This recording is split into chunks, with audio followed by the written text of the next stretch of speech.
Coming up next on the Bell Howard Show, Trump supporters storm the Capitol building to challenge the election results and take selfies. We talked to a Trump supporter who was there that day. Then, are you ready for the Great Reset? The technocrats at the World Economic Forum say this is the year their socialist dream becomes a reality. We'll talk about what that means for your bank account and your YouTube channel. Folks, now is the winter of our discontent, so you better put on a jacket. Welcome to Freedom Island.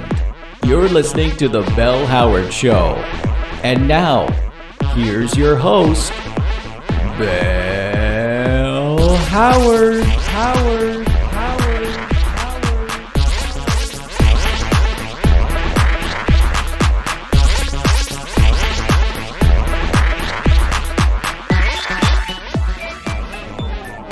Welcome, folks.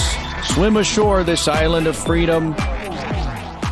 Climb the ladder one rung at a time to the freest oil rig on the seven seas. Yes, that's right. It's Freedom Island, where we have free thought, free expression, and free coffee, thanks to a lawsuit settlement, but no free love, because there's no such thing. Love is only free if you're willing to join a cult. And even then, you have to be in the top tier of the cult leadership to enjoy love without any strings attached. I don't know why I dwell on that at the top of the show, but there you go. Anyway, Happy New Year.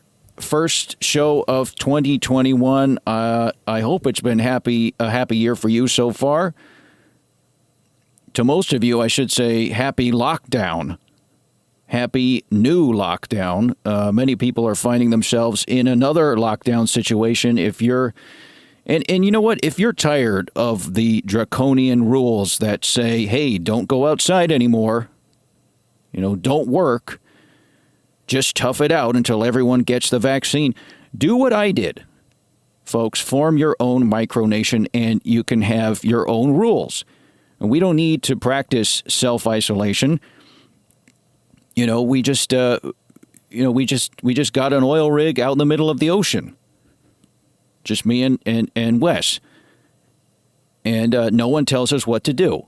We are 100% free on an oil rig in the Pacific Ocean. And yesterday, a dolphin surfaced near the rig. It was stuck in a net.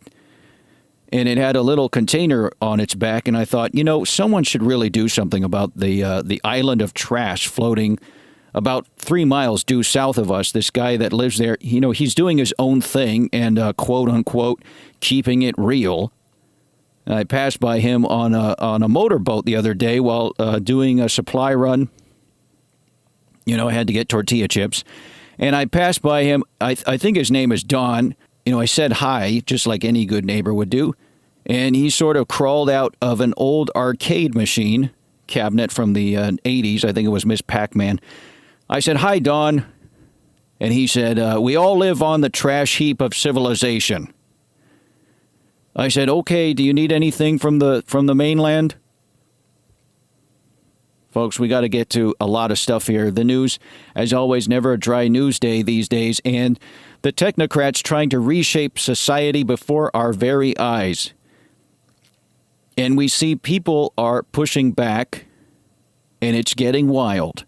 We saw the wrath of Trump Nation as hundreds of people descended on the Capitol building in Washington, D.C. Folks, I'll be honest with you, it's a sight I never thought I'd see in my life. This wasn't Antifa. It was the T-ball coaches.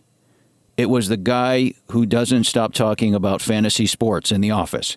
It was the guy who can't stop measuring the size of his basement because one day he plans to install a bar and a pool table. For these men, politics has replaced sports. So what we saw was incredible. The media images that flashed across our computers and phones and television was something I never thought I would see in my lifetime. You know what it reminded me of? Those 19th century paintings of revolutions, where guys are storming the gates of a palace and the painting captures a moment in this intense battle. One guy is sprawled out over some rubble and another guy is carrying a wounded comrade and and there's a woman with a flag, and for some reason she's not wearing a shirt. I mean, it's France, so it's, French people don't bat an eye when they see that sort of thing. I thought, what if someone painted that scene that we saw on Wednesday at the Capitol building, the day the dads took the Capitol? Guys carrying an 8-foot DeWalt ladder like the flag bearers at Iwo Jima. Then you see at the top a guy in a buffalo hat, not the team, but an actual buffalo head on his head, with his arm around a girl he met on the internet, and they're taking a selfie together. Then you see another corner of the painting, and two guys with MAGA hats are trying to release a canister of tear gas that they ordered on the dark web. That would be an epic oil painting. Someday someone's going to paint it. And we got someone. Wes was able to contact someone who was actually there that day. He doesn't want to use his real name, but he asked us to call him Larry, because that was the name of his favorite uncle. So, is he on, Wes? Larry? Yeah. So let's start before that moment. You were at the Trump rally first, is that correct? Yeah, I went to the rally and I watched the president speak and I had a good time. I was standing really close to the stage, and so I got a good view of him. And then Trump said, "March on the Capitol building." Is that right? Yeah. He said he would march with us. He did, but he didn't go, right? No, that's why I stayed back. Also, I had a big breakfast at the hotel, and I went to one of the outhouses nearby, the porta potties, but I wasn't gonna march without my president. Well, you don't have to tell me what you had for breakfast. So you march to the Capitol. Flags are waving. By the way, what did you have for breakfast? It was like a burrito, chorizo. It was good, but you know what that stuff can do to you. It's so delicious, but just saying the word chorizo makes my stomach rumble, not in a good way. So tell me about the march to the Capitol building. Well, like I said, I kind of stayed back. I had to find a porta potty and that had dry toilet paper. Is this important? Well, it held me up, and after I was done, I got out and everyone was gone. But eventually you marched. I want to get to the meat and potatoes of your story here. I want to get past the tortilla to the spicy meat of the story here. Tell us about that scene. I mean, just looking at pictures, it looked like Les Miserables.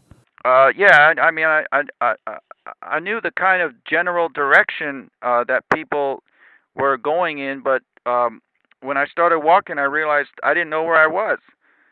I kind of lost my way. So wait a minute, you couldn't find the Capitol building? I knew a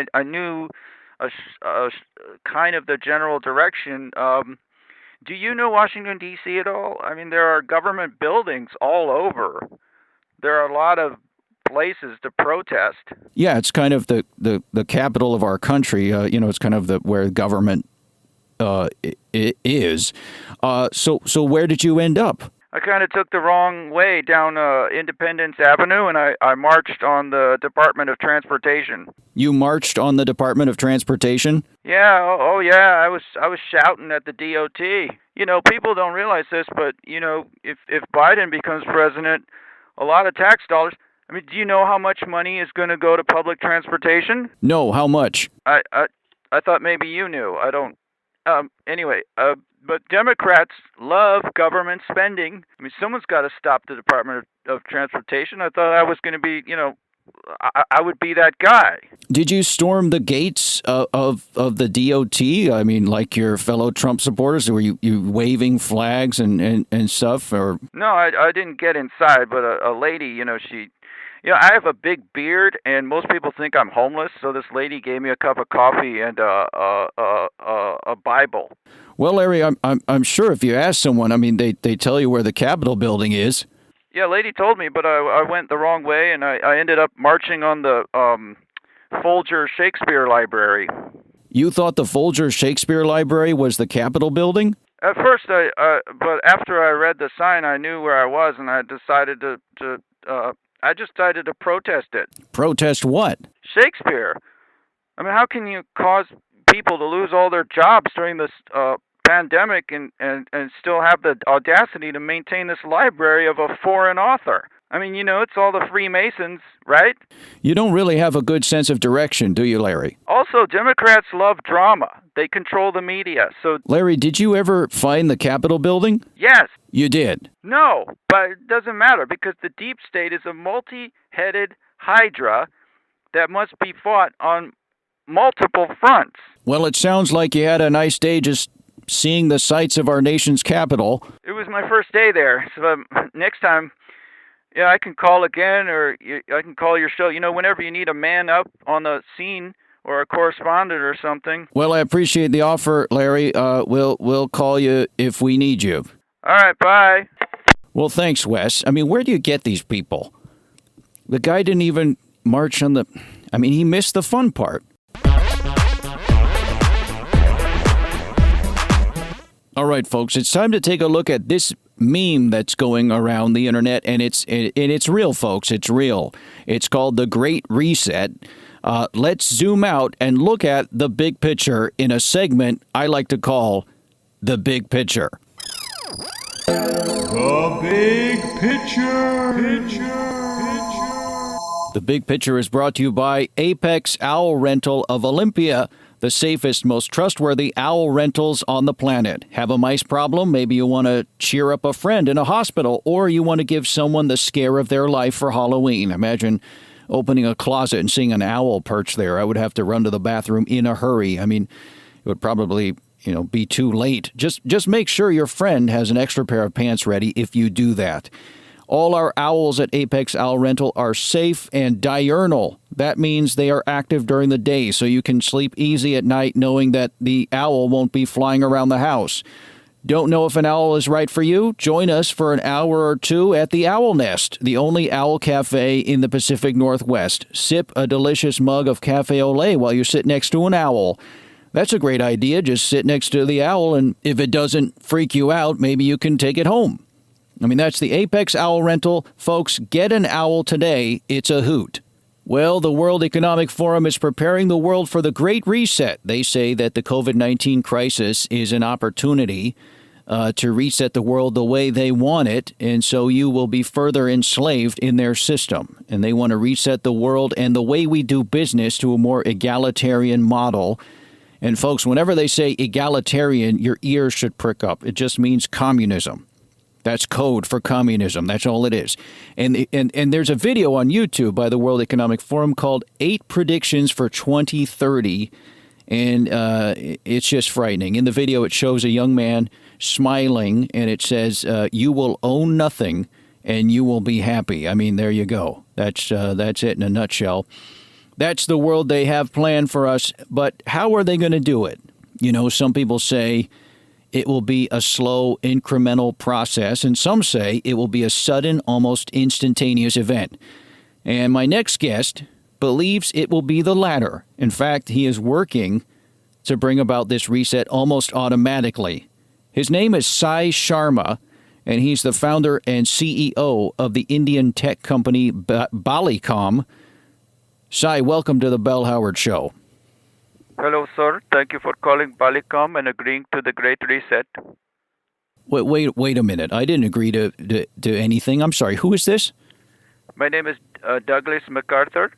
I will be your tech supporter today and guide you through your company's Great Reset. Wait, this is Sai Sharma, the CEO of Balicom. Balicom, right? No, sir. My name is Douglas MacArthur. I am with the Balicom Tech Support. I will guide you through your Great Reset today. How are you today? Are you in front of your computer now? No. Yes, I am. But wait, I thought I was interviewing the CEO of your company about the Great Reset. The technocrats plan to reset the world economy to a credit-based socialist system. And I don't know anything about that, sir. But what I need did you say your name was Douglas MacArthur? That is correct, sir. Douglas, that is my name. Do you have the Great Reset button in front of you now? Yeah, I got the button. You guys sent me a sample here. Okay, sir, I'm going to need you to plug that into your computer, and then I will direct you to download the software. Well, Well, Douglas, let me ask you then. So you've heard of the Great Reset, obviously. What is your impression of this? Because I see it, and I think most people see it, as a bad thing. I mean, who does the World Economic Forum think they are to reorder society and turn it into their version of 1984? I don't know anything about that, sir, but have you plugged in the device into your computer? Yeah, but they say that you will own nothing and be happy. I mean, it sounds like... Sir, I would be happy if you would click the email I sent you, and there is a link there that will guide you to our website where you can install the software, okay? That would make me really happy now.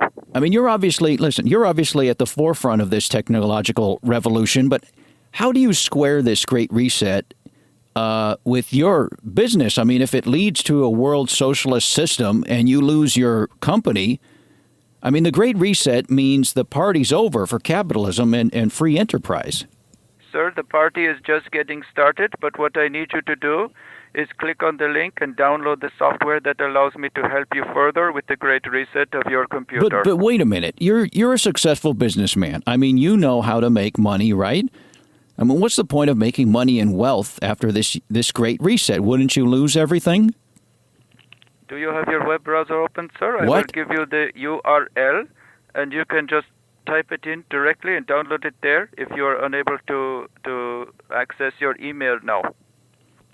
I mean, I'm on the web now, and I'm looking at the Great Reset page here. If you want to check it out, it's on the World Economic Forum website, weforum.org/great-reset. And here's what it says on their website. It says global stakeholders can cooperate and manage the direct consequences of COVID-19 crisis to improve the state of the world. The World Economic Forum is starting the Great Reset Initiative. Well, that's great. You know what it reminds me of? It reminds me of another quote. The road to hell is paved with good intentions. Right? You ever hear that, Douglas? No, I haven't heard that. But look, do you want the Great Reset of your system or not? But why? I mean, explain to me, what benefit does this bring me and my setup? I mean, you know, I've got an oil rig, right? Well, in that case, your oil rig will be fourth industrial revolution compliant, sir. All right. Now, there's another buzzword they're tossing around, the fourth industrial revolution. I mean, what does that mean? It means everything is connected and online all the time from your phone. Of course, your house, cities, and even your children will be smart. Smart children? Yes, your child will be connected to the internet 24/7. So just please click on the link, and I have sent you in the email, sir. Please click on the link, please. Well, I'm sorry, Douglas. I'm not going along with it. You can't make my oil rig smart. I and my wife, if she ever moves out here, are just fine living in a regular oil rig. Thank you very much. Does that mean you don't want a smart oil rig, sir? Douglas, I don't even want a smart child. I don't want an artificially intelligent child to take away the natural spark of intelligence that is inherent in all children. I mean, I saw this in my nephew when he was a child. I saw the light and the spark of the infinite in that boy's eyes when he first discovered pancakes. Why would you want to replace that with a software program? Does that mean that you wish to terminate our service, sir, and be an obsolete entity after the rest of the world switches to 5G and the fourth industrial revolution? Okay, yes, that's what I'm saying. I don't want to be a part of your surveillance state and technocratic panopticon, that world that you and your technocratic brethren are building.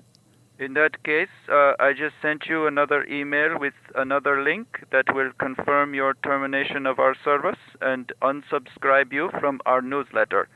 Just go ahead and click that link for me, please.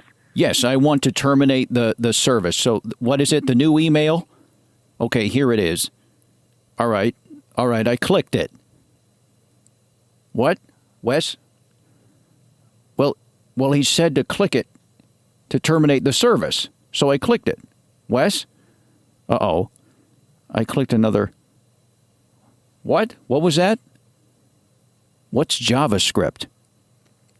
Anyway, listen, you can try to dazzle me with technocratic jargon all you want, Douglas MacArthur, but whatever you do, just know I am already liberated. It's all up here for you people listening at home. I'm pointing to the place, the spot between my eyes, my third eye of liberty.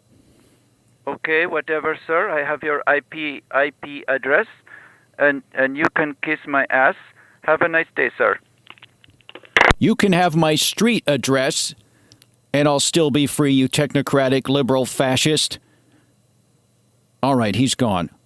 Hey, Wes. What? Uh-oh. Wes is busy. I've seen him like this before. He gets testy. Folks, Wes is setting up something called a firewall. A firewall, right, Wes? Okay. Yeah, he's in the zone now, folks. Well, folks, we will do this again next time and have more interesting guests and hopefully more fun. Let's have fun this year, right? Well, folks, while we do a major overhaul of our system and defend ourselves against hackers and the creeping claw of technocracy, please remember we are here for you. Tune into the Bell Howard Show on as a podcast, as a video. Follow us on Facebook and Twitter at The Bell Howard. Also, we're on a YouTube alternative called Library. That's spelled LBRY.TV. If you go to LBRY.TV and search for at The Bell Howard Show, you'll find us. Remember, folks, stay safe, stay sane, and stay free. Bye now.